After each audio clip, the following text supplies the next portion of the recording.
conocimiento que se genera con el método científico, con el camino de la ciencia, es un camino que tiene alguna rigurosidad extraordinaria. Por ejemplo, lo que construimos con el método científico tiene que ser un fenómeno que ocurre en el mundo natural, tiene que ser empírico, ¿sí? Esa es una condición muy importante. Se tiene que poder registrar, se tiene que poder medir, ya sea por métodos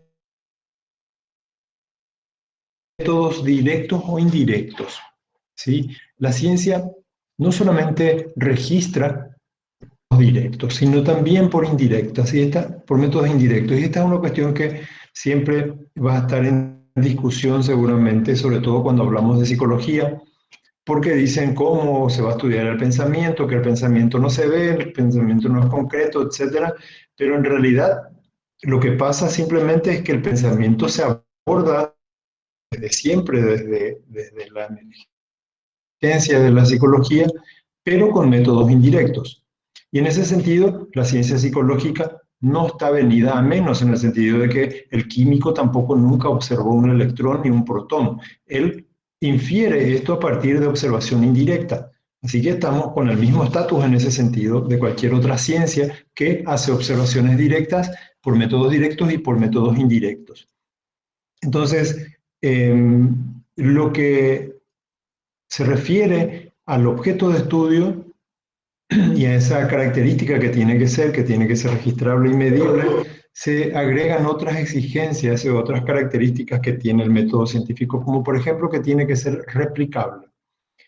La replicabilidad es fundamental en la ciencia, ¿sí? Si yo no puedo repetir y otros investigadores o investigadores no pueden repetir mi hallazgo siguiendo el mismo método, eso ya es un problema para la ciencia. Entonces, esa posibilidad de replicación del conocimiento que se obtiene es fundamental. Por supuesto que también es fundamental en el mundo de la ciencia que ese conocimiento sea público, ¿sí? Se plantea que la ciencia es exotérica, ¿sí? Contraria a, por ejemplo, conocimientos en donde el hallazgo o el sustento de algún conocimiento se oculta, ¿sí? Esto viene a ser ocultismo o lo esotérico. Lo esotérico es contrario a lo exotérico de la ciencia. Si no es público, por eso cualquier científico investiga y dice una especie de enunciado, investiga y publica. Y no se puede o casi no sirve hacer una cosa sin la otra. Publicar sin investigar o investigar y no publicar. Estos son comportamientos que van de la mano. Por eso se plantea que la ciencia es pública. Eh, Otra característica importante de la ciencia es que en ciencia no respetamos argumentos de autoridad, ¿sí? La ciencia es crítica y autocrítica. Y no le importa que haya dicho Einstein o haya sostenido, qué sé yo, Pasteur, el conocimiento. No le importa, no le interesa. Por eso la ciencia es irreverente. Por eso la ciencia es incómoda, sobre todo para las ideologías, ¿sí? Porque no respeta límites, no respeta autoridades. Pero sí, entre sus valores está la libertad intelectual. Toda vez que no se haga daño, no se produzca algún daño a las personas o a la naturaleza, daños que sean irreversibles, evidentemente eso escapa a lo que la ciencia puede hacer en términos de investigación. Pero respetando eso, no hay límites para la ciencia. Y tampoco, repito, hay dogmas o autoridades. Al contrario, la ciencia se revela contra esto. Por eso la ciencia es incómoda. Por otra parte, tengan en cuenta que estos conocimientos, estas características de la ciencia no solamente propician que ésta progrese a través de los tiempos y que tengamos una especie de motor productor de conocimientos con unas características muy interesantes, ¿verdad? Sino que también el método científico y la ciencia sirven para el desarrollo personal, para el comportamiento nuestro día a día. En la medida que nosotros vamos adoptando el espíritu crítico y autocrítico de la ciencia, en general tenemos mejor capacidad de adaptación a los problemas de la vida cotidiana. También nosotros podemos adoptar algunas características que preocupan a la ciencia cuando construye conocimiento, como la validez, por ejemplo, ¿verdad? Y si nosotros adoptamos que la información que manejemos para la vida cotidiana sea válida, estaremos haciendo algo similar a la ciencia y vamos a estar mejor que siendo acríticos a la validez de los conocimientos que nos van proveyendo o que vamos construyendo nosotros. ¿Qué más podemos enumerar en relación a las características del conocimiento científico? Que siempre es positivo el conocimiento científico. Eso significa que a la ciencia, por ejemplo, le interesa saber qué es el comportamiento, no qué no es. ¿Se entiende? Es decir, si alguien dice, este termo no es una vaca, el aporte casi no existe. Es decir, negar un conocimiento no es estar aportando.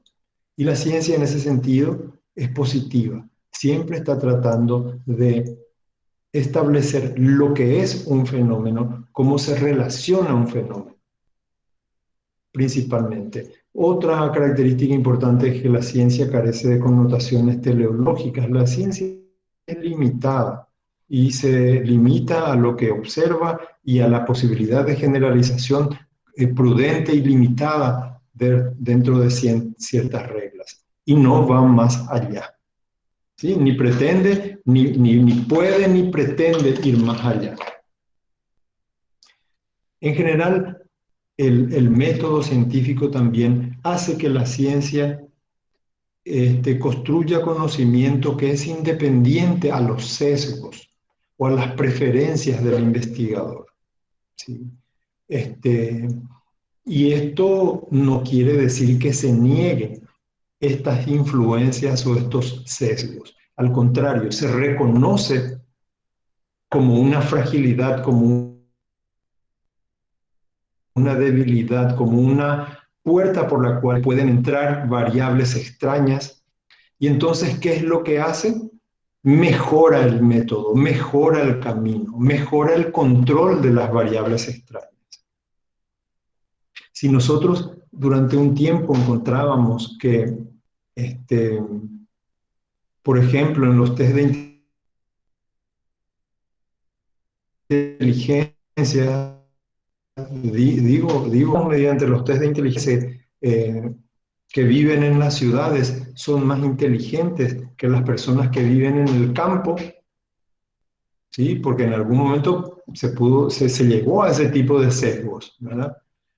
Con respecto a razas, con respecto al género femenino, masculino, etc.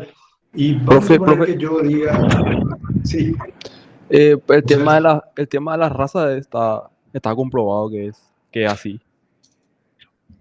que es como... Y que estabas hablando de la inteligencia y que está comprobado que hay diferencias, o sea, que hay razas más inteligentes que otras, por ejemplo. O sea, eso está comprobado, no, que ya se descartó. sí, no. No, justamente lo que estaba diciendo es que en algún tiempo encontrábamos que los negros eran, por ejemplo, ¿verdad? Los negros eran menos inteligentes que los blancos, ¿verdad? Y eso se debió en parte a sesgos propios de la medición psicológica y por otra parte a influencias ideológicas, ¿sí? Y eso es lo que hay que controlar, eso es lo que hay que evitar. Sí, porque si no, la ciencia sería simplemente una herramienta ideológica más y a nosotros no nos sirve, no nos interesa ser objetos de manipulación de alguna ideología circunstancial. Entonces, ¿qué es lo que tenemos ahora? Que la investigación sobre la investigación, esto se llama investigación metodológica, nos da cuenta de que los ítems con los cuales construimos, por ejemplo, test de inteligencia, constituyen el problema. Y les estaba por dar un ejemplo. Si yo tomo un test de inteligencia que no está adaptado culturalmente, puedo encontrar que las personas que vivimos en Asunción somos más inteligentes que las personas que viven en el interior del país. ¿Sí? De hecho, puede que encuentre eso. ¿Sí? Tomo la escala Wechsler a, qué sé yo, a 300 personas de Asunción y tomo la escala Wechsler a 300 personas de Caguazú. ¿Y qué posiblemente encuentre? Que los niveles de las personas de Asunción en inteligencia son superiores a la gente de Caguazú. ¿Qué es lo que el método científico nos enseña? Que hay que buscar las fuentes de sesgos, es decir, sesgo significa influencias extrañas, influencias de variables extrañas. Cuando yo hago esto y reviso el ítem de la escala Wechsler, encuentro que uno de ellos dice, ¿sabe para qué sirve un cheque? Obviamente, eh, hay más probabilidades de que se trate de un ítem sesgado antes que un ítem que mida realmente inteligencia. El de Asunción a lo mejor sabe que es un cheque, el de Caguazú a lo mejor no sabe, pero si yo genero un test que pregunte, este, ¿cuál es, cuáles son las habilidades para, o cuáles son los indicadores de una tormenta? Y a lo mejor el de Asunción dice, qué sé yo, miro mi celular, ¿verdad? Pero el de Caguazú te va a decir, cuando a mi abuela le duele la rodilla, ese es un indicador de tormenta, ¿verdad? Entonces, ¿quién es más inteligente? Y el de Caguazú, porque tiene un indicador claro. Y el de Asunción, ¿qué hace? Mira el celular. ¿De qué estamos hablando con estos ejemplos inventados? De que es importante que el método científico nos enseñe a controlar esas influencias para no llegar a conocimiento influido, sesgado, incorrecto. ¿Se entiende? Sí, se entiende, profesor. Bueno, en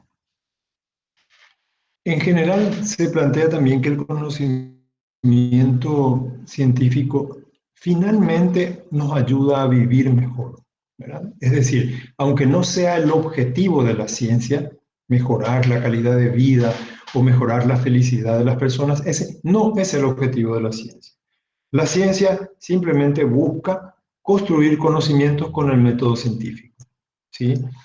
Pero de todos modos se plantea que a la larga el conocimiento científico nos ayuda a manejar mejor el mundo en el que vivimos. Entonces yo sé que alguno está pensando, ¿cómo que nos ayuda a vivir mejor? ¿Y las bombas nucleares que se tiraron sobre Nagasaki e Hiroshima? Eso es producto de la ciencia. Y la ciencia no les ayudó a vivir mejor a los de Nagasaki y a los de Hiroshima. Pero en realidad acá es sumamente importante otra vez ir a la primera lección de estas clases. No es igual ciencia que tecnología. El científico descubrió y desarrolló el principio de aceleración de partículas. No es el que construyó la bomba atómica. El científico encontró dijo que estas hay unas partículas que se aceleran y se mantienen solas así, y esto genera energía. Publicó en una revista científica y ahí se terminó el quehacer del científico. El técnico, el tecnólogo es el que dice, con este conocimiento yo voy a construir una bomba atómica. Y es el mismo tecnólogo el que también dice, con este conocimiento voy a construir un artefacto de resonancia magnética nuclear para ayudar al diagnóstico en los problemas de salud que tiene la humanidad. Es decir, con el mismo principio, un técnico inventó la bomba atómica y el otro la resonancia magnética nuclear. ¿Se entiende? Entonces, ¿qué es lo que se plantea? Que la ciencia es independiente a la ideología o a las influencias y sesgos del investigador, y que la ciencia es neutral. La ciencia es neutral. La ciencia no es la que construye la bomba atómica, ni la que alienta la construcción de bomba atómica, ni de nada. Su única función, su única misión en la sociedad es construir conocimiento nuevo con el método científico.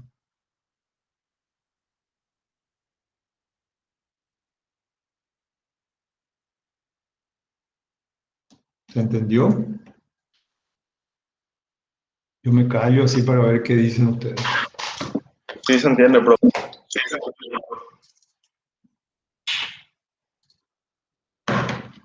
Ahora, evidentemente que así como nosotros podemos pensar que las influencias ideológicas son más difíciles cuando hablamos de ciertas ciencias. Por ejemplo, es muy difícil pensar influir sobre las ciencias físicas, ¿verdad? Difícil, sería muy fácil de no creer si alguien dice las moléculas tienden a ir hacia la izquierda. Esto confirma las ideologías de izquierda. O al revés, que venga otro y diga, las moléculas tienden a ir hacia la derecha, lo que confirma que las ideologías de derecha son las verdaderas. O sea, a nadie se le ocurre tratar de influir sobre ciencias físicas, químicas, etc. Pero presten atención, cuando se trata de ciencias sociales, ciencias del comportamiento o ciencias humanas, ahí las ideologías babean, porque si meten un sesgo ideológico en las ciencias sociales, si las ideologías convencen a los sociólogos o a los psicólogos sociales que la izquierda es mejor o que la derecha es mejor o que el centro es mejor, se jodió toda esa ciencia. Porque la ciencia tiene que ser crítica. La ciencia tiene que ser autocrítica y las ideologías lo que pueden hacer es dogmatizar a la ciencia, no hacer la crítica.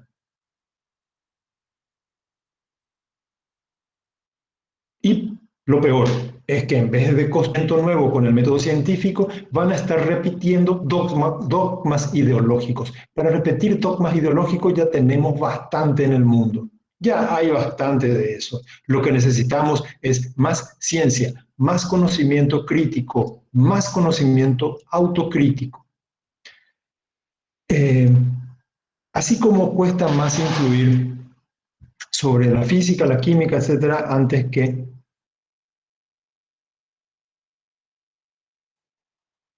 en la psicología, cuando hacemos investigación, hacemos ciencia aplicada, tenemos más posibilidades de influencias ideológicas o de sesgos provenientes de cualquier otro interés.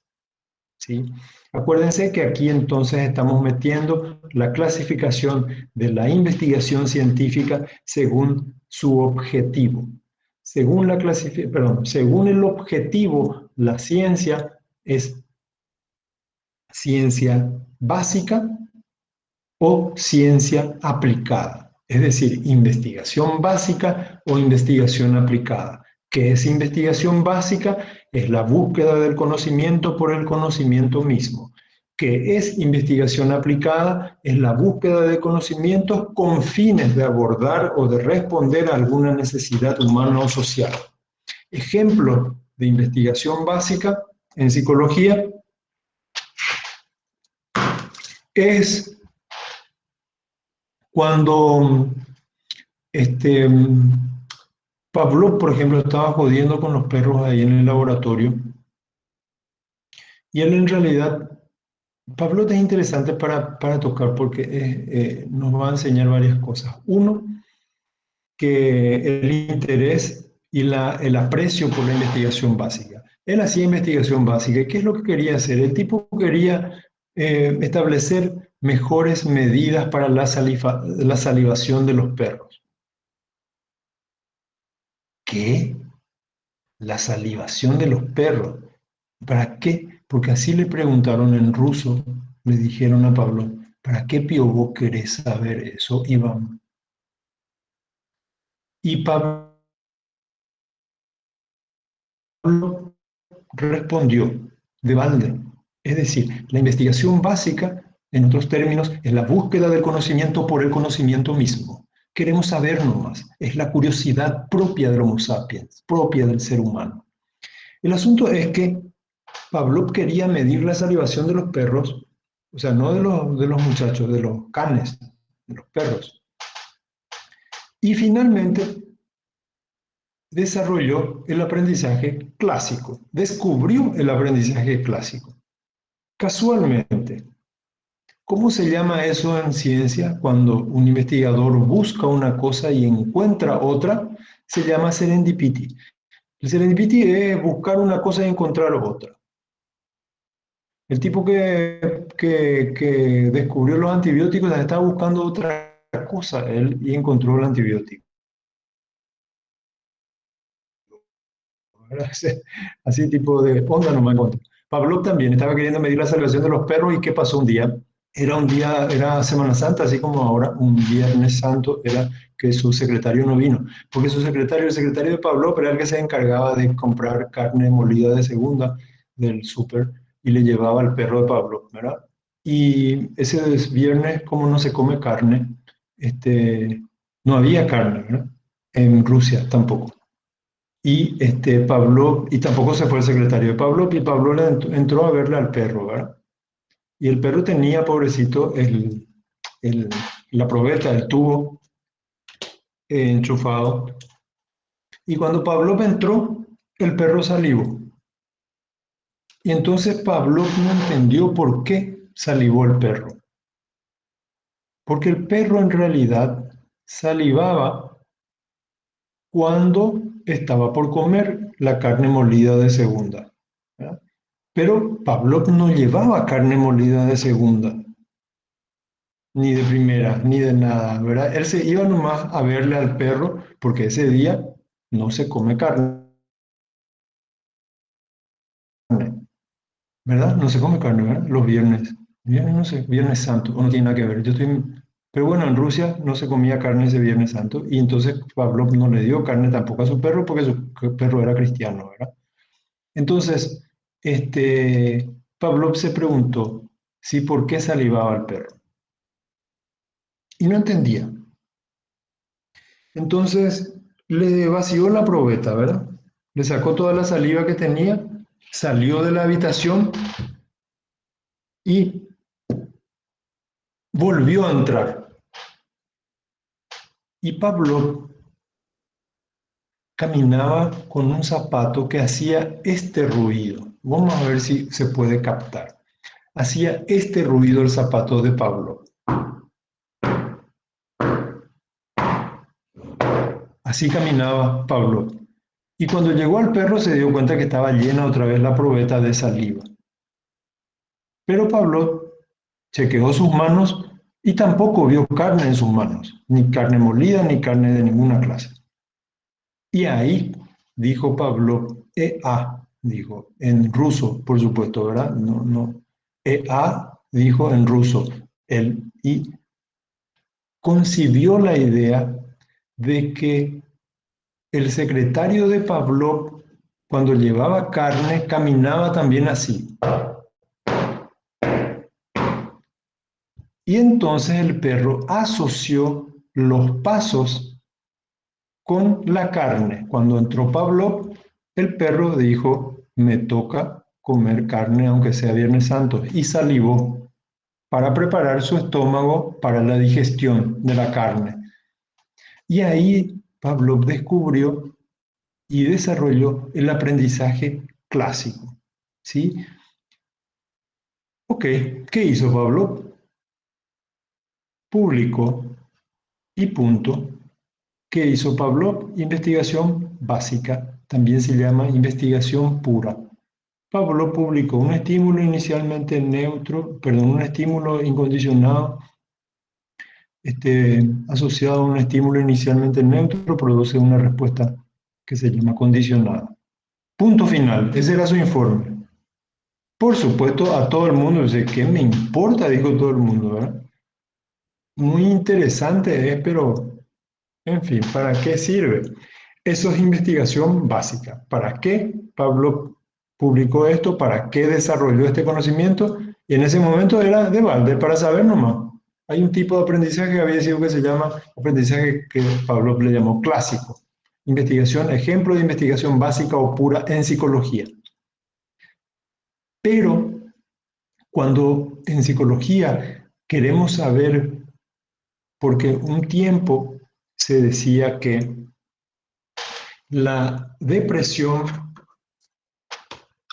se trataba psicológicamente de manera efectiva mediante la reestructuración cognitiva, que es un tipo de terapia psicológica. El que está con depresión tiene pensamientos autoderrotistas, pensamientos pesimistas, etc. Entonces lo que hay que cambiar es su modo de pensar, ese pensamiento, y con eso su estado de ánimo va a mejorar. ¿Ok? Entonces, ¿qué pasaba? Que había otra hipótesis de que en realidad no era por la intervención en el pensamiento que la depresión mejoraba. Y otro grupo de investigadores, otro grupo de psicólogos dijeron, en realidad no es la reestructuración cognitiva. Lo que hace bien es lo que se llama activación conductual. La activación conductual quiere decir que la persona que está con estado de ánimo bajo deja de exponerse a refuerzos, es decir, a condiciones agradables que le puede dar su medio ambiente. ¿Sí? Entonces lo que hay que hacer es exponerlo nuevamente a situaciones que sean actividades y situaciones que sean agradables, y con eso su estado de ánimo va a mejorar. Entonces teníamos dos hipótesis posibles. La técnica psicológica que mejora el estado de ánimo es la activación conductual o la reestructuración cognitiva. Ahí tenemos un problema de investigación, un problema aplicado, ¿sí? Porque si nosotros resolvemos cuál de los métodos es más efectivo, tenemos una solución para un problema humano, para una necesidad humana. ¿Se entiende? Entonces, este sería un ejemplo de investigación aplicada.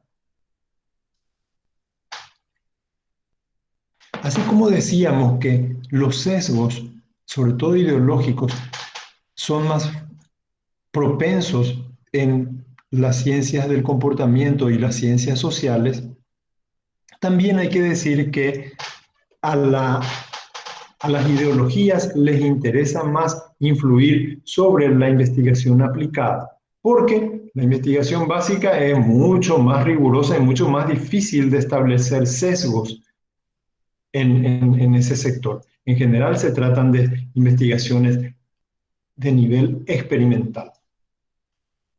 Me cayó un ratito porque estos son temas muy densos Y me gustaría escuchar si se está entendiendo, si hay alguna pregunta o alguna aclaración que podamos hacer.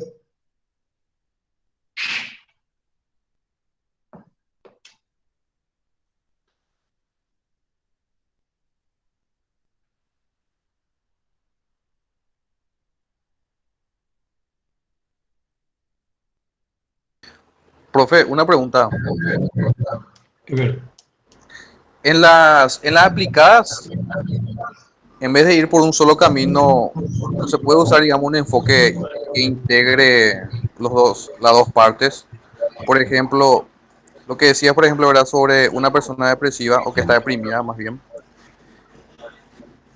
Una combinación de ambos métodos sería tipo usar lo mejor de ambos conocimientos de ciencia básica, la conductual y la cognitiva, en vez de definir tipo un solo camino en la aplicación. pasa que desde el momento que estás hablando de un problema humano como la depresión, automáticamente la investigación es aplicada. No importa lo que descubras sobre la depresión, es investigación aplicada. Por ejemplo, cuando hay un psicólogo que trabaja en las islas Hawái y está investigando sobre el aprendizaje en pulpos. Si vos le preguntás al tipo, así como Pablo, ¿verdad? ¿Para qué peor querés saber el aprendizaje en pulpos? ¿Y qué te tiene que responder él y de balde? Él no es que está diciendo, sí, yo creo que el pulpo puede ganar quién va a ser el campeón mundial en la próxima. El tipo no te va a decir, quiere nomás saber, ¿me entendés? Entonces, es una pregunta inicial básica. ¿Para qué? En realidad te está preguntando cuál es el objetivo. Entonces, cuando vos decís, yo voy a tratar la depresión, yo voy a tratar qué método es mejor para la ansiedad o para lo que sea, automáticamente es investigación aplicada. El investigador básico no sabe para qué va a aplicar. Sí, a eso mismo me refería, profe, que cuando voy a la aplicación, creo que sería como sumar de ambos mundos, tomar lo básico de lo cognitivo y lo conductual y buscar una aplicación combinando los ambos. A eso me refería. No ir solo por un solo camino de lo que me proveen los conocimientos básicos. Sí, no, está bien, tiene sentido lo que decís, pero te estás ubicando dentro de la investigación aplicada. O sea, no te Sí, estás yendo a la al aplicado. investigación básica. Yo te voy a poner otro ejemplo, bueno, o sea, perdón, en relación a tu preocupación. En primer lugar, se está en la investigación sobre tratamientos psicológicos, por ejemplo, la activación conductual y la reestructuración cognitiva, se investiga para saber cuál de los dos tratamientos es mejor, ¿sí?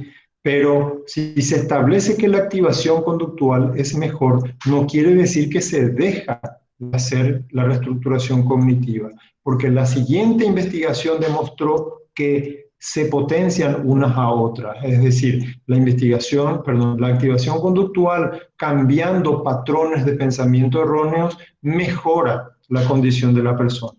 Eso por un lado. Por otro lado, la investigación básica de Pavlov, en donde dice un estímulo inicialmente neutro asociado a un estímulo incondicionado, genera una respuesta incondicionada, así nomás era, así nomás se publicó, ese era el conocimiento, ¿ok? Pasa el tiempo. ¿Qué sabemos hoy sobre el aprendizaje clásico? ¿Qué sabemos hoy sobre eso que fue conocimiento puro, conocimiento básico, conocimiento sin un objetivo determinado? ¿Qué sabemos hoy? Hijo, les voy a hacer la siguiente pregunta para que dimensionen la evolución del conocimiento científico. Yo quiero que me digan cuál es ¿cuáles son, puede ser que haya más de una, cuáles son las patologías que están en un aumento geométrico en la humanidad? Les doy una pista. Olvídense, sabemos que la primera causa de mortalidad en el mundo son las enfermedades cardiovasculares. Pero ¿cuál es la enfermedad que ustedes escuchan últimamente que está en un aumento sideral, en un aumento geométrico?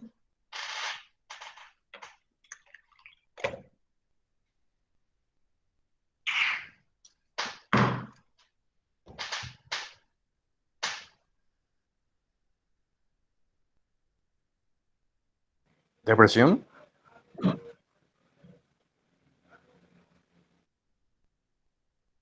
No escuché. ¿Depresión? No, patología biomédica. Patología biomédica. Obesidad puede ser, profe. Sí, el sobrepeso, en realidad gran proporción de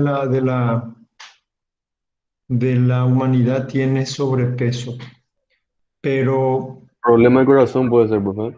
sí, no por eso de descartar, los problemas cardiovasculares son la primera causa de enfermedad y de mortalidad en el mundo.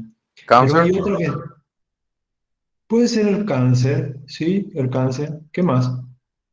¿Qué más escucha usted así, Sara? El COVID puede ser. Un buen punto. Sí, sí, pero en proporción el COVID no representa una enfermedad que no es crónica, es aguda. Piensen, el cáncer es uno de ellos. ¿Qué más? ¿Qué otra enfermedad ustedes van escuchando que cada vez hay más? Es decir, uno va escuchando un caso, después otro caso, etcétera.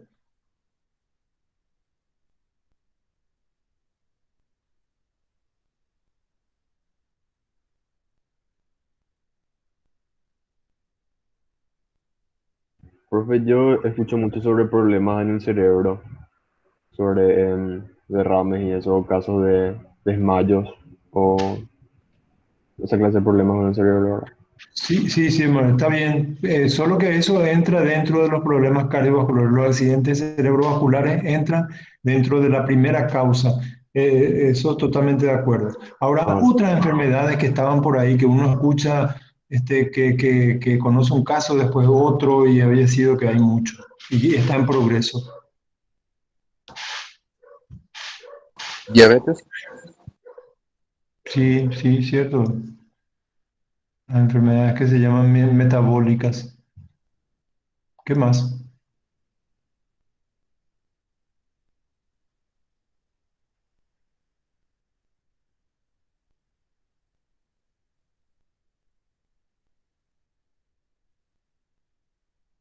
Cuando les diga van a decir, ah, sí, sí, cierto.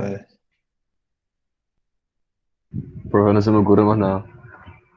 No, está ahí cerquísimo. Cuando yo digo, no quiero decir, porque si digo, van a decir, ah, sí, cierto, mi mamá, mi papá, mi tío, mi vecino, mi vecina tiene, sí, mi hermanita, qué sé yo. Profe, ¿puedes repetir Cerquísimo. la pregunta? Es una enfermedad, una patología biomédica que uno va escuchando cada vez más casos. El cáncer es uno de ellos. ¿Sí? Cada Diabetes. vez. La diabetes también, ya dijo Ever también. ¿Qué más? Parkinson. Profe, puede ser obesidad, o no sé si ya se dijo. Ya dijeron también la obesidad. Alzheimer. Hipertensión. La hipertensión también entra. Vos estás muy cardiovascular, Samuel. Ah, Y ok. la hipertensión también es cardiovascular. Y de eso es la verdad Depresión, que escucho profe. mucho, profe. ¿Perdón? Estrés. Depresión. Sí, ¿qué más? Trastornos alimenticios puede ser, profe. Sí, puede ser. ¿Qué más? Dengue, profe. No, no tanto en el mundo. Acá nosotros Depresión. no. ¿Qué más? No les quiero decir porque se van a frustrar. Ay, no, Parto. no digas, no digas, no digas. Es Neumonía. una patología médica que cada vez hay más casos. Eso dijiste, Sí, ¿verdad? sí. Tibio. Pulmonares, profesor. Puede ser, pero en realidad afecta a cualquier parte, te da por cualquier lado. O Ay, por no sé. todos lados. Influenza. No, Neumonía. eso es agudo. Estrés Alergia. postraumático, profesor. Calambre. Ya, Dios calambre. mío. Todo es de la vida sedentaria. Ay, no sé. Problemas de hígado. Alguien, le voy a dar una pista. Dale, Alguien, dale. alguien aquí, estamos 47 estamos. Apendicitis, profesor. No, eso es agudo. Alguien aquí, miren la pista que les voy a dar, feroz. Alguien aquí creyó que tenía COVID. Paranoia. Faringitis. No. No, Déjenme terminar. esperen, no escuchan, no me están Gripe. escuchen primero. Creyó que tenía COVID y se fue y decía, ay, no, le dijeron, no, este no es, le dijeron. Ansiedad. Perdón, primero le pregunto, ¿a alguien le pasó eso? Sí, yo. Ok, A todos, ok, profe. Luján. Ok, y finalmente, Paula y Luján, María José, ¿qué le dijeron? No, esto es... Gripe. A mí me dijeron que era estrés. Resfriado. Sí, sí, pero digo la causa. Faringitis. La faringitis puede ser también. Alergia. Pero obvio, las alergias. Ay, sí, profe. Ay, sí, profe. Profe, anotame, qué todas, buena que soy. todas las enfermedades alérgicas y autoinmunes están en progreso en todo el mundo, posiblemente por varias razones, entre ellas el deterioro medioambiental, la exposición, sí, Luján, la exposición a alergenos, etcétera. Muy Profe, bien. vos sabés que a mí me pasó el ejemplo que diste, pero sí, el ejemplo que diste, porque yo soy alérgica mal al cambio de tiempo, pero mal, así, mal, ¿verdad? Y yo le juré a mi mamá que yo tenía COVID. Y mi mamá así me trató de loca por ahí, me decía, no, Luján, esto es alergia nomás, no. Y bueno, efectivamente, eso nomás, gracias a Dios, ¿verdad? Pero por eso adiviné. Bueno, ok. Les voy a agregar algo, porque Ever dijo cáncer. Ok, después estamos en las alergias y las enfermedades autoinmunes. Ok, les voy a agregar algo más. El VIH-Sida. Pregunta, acá sí que, si ustedes me responden, Luján, vos que sos tan buena, si ustedes me responden esto, ya nos vamos nomás ya. Ya Dale, podemos tía, venir, ya no nomás, sé, profe, podemos tía. venir después de la Semana Santa. Después de la Semana Santa podemos venir, no sé, algo. Si ustedes responden ¿cuál es el factor común entre el cáncer, las alergias, las enfermedades autoinmunes y el VIH-Sida? Las defensas bajas. ¿Quién dijo eso?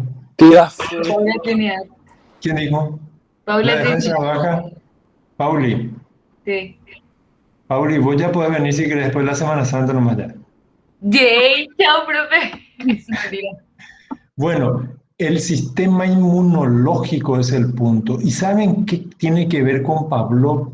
Que el sistema inmunológico es condicionable clásicamente. Con el condicionamiento clásico se puede manejar el sistema inmunológico. ¿Se dan cuenta? Es decir, algo que Pavlov estaba haciendo en el laboratorio allá por el 1920, no sé cuánto, hoy puede ser una solución o una alternativa para la humanidad y es aplicado. Fue básico inicialmente, pero que hoy es aplicable. Por eso es que la ciencia tiene que seguir apostando a la investigación básica, la investigación pura, porque con el tiempo nos da conocimientos demasiado sólidos. El sistema inmunológico se condiciona clásicamente. ¿Y quiénes manejan el condicionamiento clásico? Los psicólogos. Lo siento mucho, señores especialistas de todo el mundo. Acá tienen la solución, en parte, de todos los problemas que estamos teniendo los seres humanos en la salud, porque se afecta al sistema inmunológico y se afecta cualquier parte de los órganos y sistemas que tenemos. A eso me refiero, Ever, que con el tiempo no es incompatible en el sentido de que con el tiempo el conocimiento básico se convierte en aplicado. Es posible, pero si no, no importa, también es válido saber por saber nomás. Es parte de la condición humana, la curiosidad.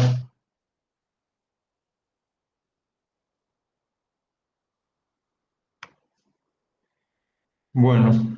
Claro, profesor, sí, totalmente. Súper claro.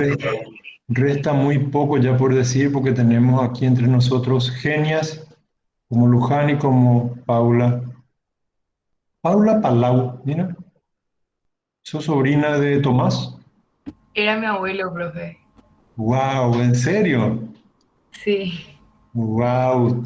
Tomás Palau, fuimos colegas, estuvimos juntos trabajando. Un genio tu abuelo. Gracias. Bueno, chicos, chicas, yo quiero pasar al tema de nuestro trabajo práctico. Y ¿se acuerdan que teníamos que revisar escalas, instrumentos que midan celos? Y la consigna para ustedes era que rastreen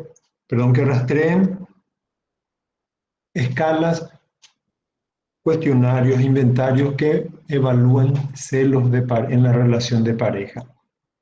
¿Por qué celos? Y porque yo les decía la otra vez que está exacerbada por esta condición social en la que estamos, epidémica en la que estamos, los problemas de violencia en la relación de pareja, violencia doméstica que afecta a toda la familia. Y en varias investigaciones y en una en la que estoy involucrado actualmente, hay una estrecha relación entre la violencia, ya en la relación de noviazgo y en la relación de pareja consolidada, con los celos. Entonces, a lo mejor es interesante poder hacer una investigación para permitir que entendamos algunos aspectos fundamentales en el proceso de la investigación psicológica. Entonces, la primera cuestión es conseguir un instrumento válido. Y cuando nosotros decimos un instrumento válido, lo que yo quiero es que se fijen en los instrumentos y las escalas que llegaron a encontrar, si hay información sobre la validez de los instrumentos. Por lo tanto, ¿qué tenemos que hacer? Primeramente, recordar qué significa validez. Cuando ustedes dieron o cuando ustedes dan psicometría, cuando se habla de validez, se habla de validez de la medición. Y cuando el profe de psicometría les pregunta ¿qué es validez?, ustedes responden: la validez se refiere a que el instrumento mida lo que pretende medir. Ustedes responden así, ¿verdad? Entonces, ¿cómo yo sé que un instrumento de celos mide celos? ¿Cómo yo sé eso? Si estamos leyendo un artículo científico o una tesis o lo que sea, tiene que dar informe sobre su validez. Entonces ustedes en psicometría se preguntaron, ¿y cómo se hace para conseguir validez de un instrumento? ¿Cómo sabemos si un instrumento mide lo que pretende medir? Y entonces el profe de psicometría les dice, el modelo en la cabeza para poder pensar la validez es que el instrumento que tienen en la mano tiene que ser cotejado con un criterio externo al investigador o al creador de ese instrumento, ¿sí? Validez fundamentalmente significa cotejo de lo que yo tengo con un criterio externo a mí. Ejemplo, si ustedes van a crear una escala, un cuestionario sobre celos y generan, qué sé yo, invento nomás, 10 ítems, tienen ustedes su escala que mide celos. La siguiente pregunta que se van a hacer ¿es válido? ¿Y cómo tienen que hacer? Y van a tener en la cabeza que ese instrumento que ustedes tienen que cotejar con un criterio externo. ¿Cuál es un criterio externo, por ejemplo? Un criterio externo puede ser otro test que mida celos y que ya está validado. Ah, el test de fulano está validado, mide celos, ¿qué puedo hacer? Aplico ese test juntamente con mi test. Si los dos miden lo mismo, si los dos apuntan hacia el mismo lado, yo digo que mi test es válido. ¿Sí? Se llama, cuando ustedes estudian psicometría, validez concurrente. ¿Sí? Mi instrumento mide lo mismo que el instrumento de otro fulano que ya está validado. ¿Cuál puede ser otro criterio externo? Le voy a poner un ejemplo tétrico para que se entienda nomás, ¿verdad? Si yo tengo un instrumento que predice suicidio, ¿sí? Yo tengo un instrumento, tiene 10 ítems y predice suicidio. ¿Qué tendría que hacer? Y le tendría que aplicar el test, por ejemplo, a 1000 personas y a todas las personas en donde mi test pronostica suicidio potencial, esas personas, vamos a suponer que de 1000 sean, qué sé yo, 100, ¿sí? Teniendo en cuenta la prevalencia del suicidio en nuestro país. Vamos a suponer que de 1000 sean 100. ¿Qué tiene que pasar? Que de aquí a un año tiene que haber más suicidios en ese grupo de 100 en comparación a los otros 900. Se llama validez predictiva. Es decir, hay un criterio externo a mí que me está diciendo que mi test está midiendo lo que yo quiero que mida. ¿Se entiende? Eso es validez. ¿Qué quiere decir confiabilidad? Que también ustedes dan. Confiabilidad es cuando el test o el instrumento es consistente en mediciones sucesivas, es estable. Es decir, yo tomo el test que mide, que pronostica, ¿qué dije? Suicidio, una vez, me da un resultado. Le tomo otra vez a la misma persona después de un tiempo y me da el mismo resultado, ¿sí? Es como que yo tenga un termómetro, me tome la temperatura, pero cuando vayan al súper, díganle al tomador de temperatura que les diga cuántos grados tiene. Y les va a decir 37. Y después de un rato, pídanle, díganme, por favor, tomame otra vez. Y si les dice 36. Y después de un rato, díganle otra vez, tomame un poco, por favor, otra vez. Y dice 35. Hay dos posibilidades, que el termómetro no sea confiable o que se están muriendo por hipotermia, ¿verdad? Es decir, pero las mediciones sucesivas son los indicadores de la confiabilidad de un instrumento. Esto ustedes vieron todo en psicometría. Y ustedes creen que esto es fastidio nomás de las ciencias. En la vida cotidiana ustedes también usan la validez y confiabilidad. Cuando ustedes, esto voy a decir en voz baja, ¿no? Cuando ustedes se preguntan sobre si su pareja es la adecuada, en realidad están desafiando su validez. ¿Y cómo van a saber si es válida la pareja que tienen? Y solamente comparando con otra. Yo no les estoy invitando a eso. Yo simplemente estoy dando un ejemplo. Cuando uno duda de si algo sirve para algo que uno quiere, está desafiando su validez. Y la única manera de saber es comparando con otro que también pretende lo mismo. Entonces ustedes algunos ya toman como costumbre desafiar la validez permanentemente de sus parejas, ¿verdad? Ahora, ¿cómo saben si su pareja es confiable? Y simplemente lo que hacen es preguntar 3 veces sobre una misma cuestión en diferentes tiempos. Si estas 3 veces su pareja le da respuestas diferentes, dicen ustedes que su pareja no es confiable.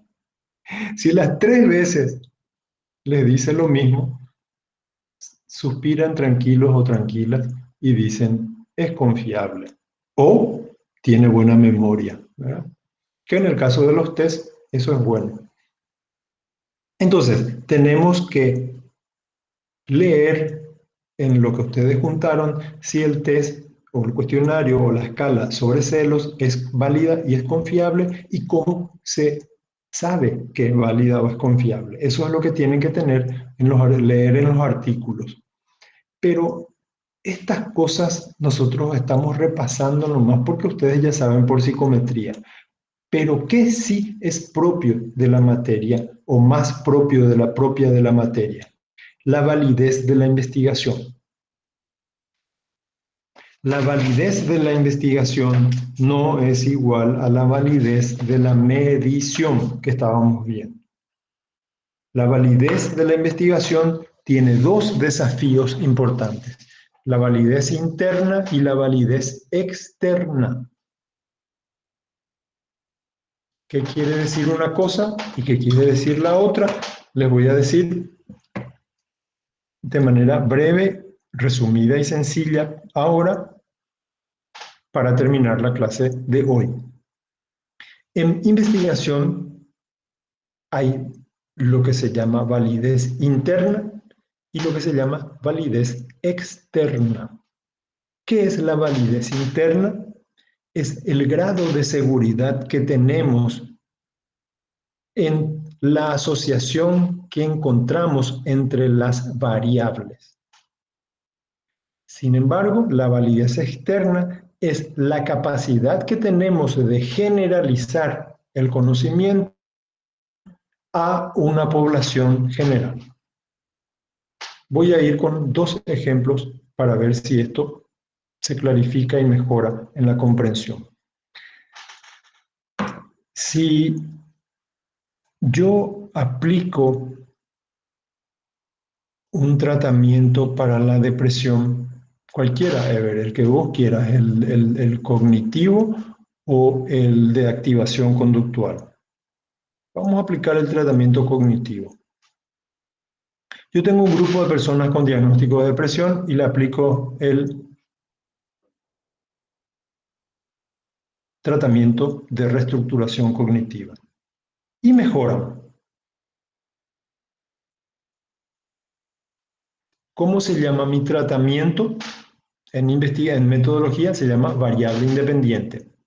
La depresión, ¿cómo se llama? En metodología se llama variable dependiente. Es decir, lo que yo manipulo para producir cambios se llama variable independiente. En este caso, mi tratamiento para la depresión, la reestructuración cognitiva. ¿Y cómo se llama en donde yo espero ver los cambios? Es en el estado de ánimo. Entonces, si tiene depresión, esa es la variable, el resultado, digamos, en la variable dependiente. ¿Qué es lo que yo espero? Que mi tratamiento, la variable independiente, influya sobre la variable dependiente. Y encuentro que sí.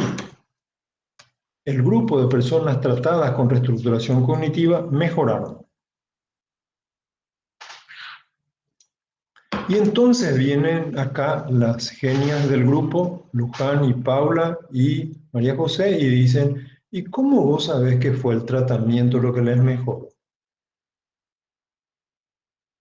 ¿Cómo sabés que justo a ese grupo de personas había sido, no mejoró su relación, su situación económica y entonces mejoraron su estado de ánimo? ¿Qué es lo que estarían haciendo en este caso Paulo y Luján y María José? Estarían poniendo en cuestión la validez interna de la investigación, porque nos van a hacer dudar si es la variable tratamiento de reestructuración cognitiva la que produce el cambio y no otra cosa. ¿Sí? Eso es validez interna. ¿Cuál sería el caso en la validez externa? Vamos a suponer que sí encontramos que la reestructuración cognitiva mejora el estado de ánimo. ¿Sí? Entonces me pregunta Eber Fabián, ¿y con qué grupo? Y acá aplicamos con un grupo de 10 personas que tienen depresión. Entonces Eber Fabián me pregunta, ¿y de dónde sacaron eso? Y 10 personas que estaban siguiendo tratamiento en consultorios privados y que tenían el diagnóstico de depresión. Y antes de que tengan ningún otro tratamiento, entraron al programa y fueron tratados con reestructuración cognitiva y ellos mejoraron. ¿Seguro que mejoraron? Sí, mejoraron. ¿Y controlaste las variables extrañas, es decir, cualquier otra explicación posible? Sí, sí, está todo controlado. Y acá viene mi pregunta, que tiene que ver con la validez externa. Le pregunto a Eber Fabián Silva Lugo, ¿este tratamiento va a funcionar en el resto de la población paraguaya que tiene depresión? Y la respuesta es no, porque él no hizo un diseño de investigación para generalizar los resultados. Entonces, cuando hay problemas en la generalización de los resultados, hablamos de validez externa. Hay amenazas a la validez externa. ¿Se entiende? Someramente vamos a entrar, esto yo les anticipo nomás, pero no se preocupen que vamos a entrar a profundidad con esto. Pero se entiende en la primera presentación la diferencia entre validez interna y validez externa. Sí, profe. ¿Se entiende, profe? Un comentario, la Sí, profe, validez, se entiende, se entiende. lo que Se mencionabas de entiende, la profe. validez externa, profe, se supone que no se puede generalizar mucho, no se puede generalizar si es que yo no controlo bien las influencias extrañas. ¿O no En es esta la realidad, idea?